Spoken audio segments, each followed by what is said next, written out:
რას აკეთებს დღევანდელი ეს ეგრეთ წოდებული კომისია. ჩვენმა მოქალაქეებმა უნდა იცოდნენ, რომ ანალოგიურ საქმეზე საქმე არის აღძრული de facto რეჟიმის, ცხინვალის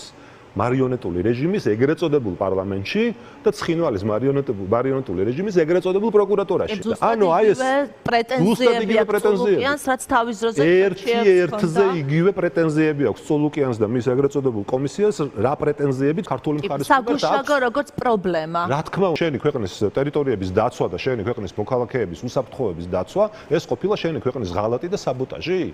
დიდი ბოდიში და ამის შემდეგ რომ პრემიერ-მინისტრად დააწინაურეს და რომ ამბობენ რომ ეს იმიტომ გავაკეთეთო რომ deep state-დან ზარი გაისმაო ანუ ეს აბსურდი რომც დავიჯეროთ ანუ რა გამოდის მაშინ რომ თავადაც deep state-ის ინტერესებს ატარებდნენ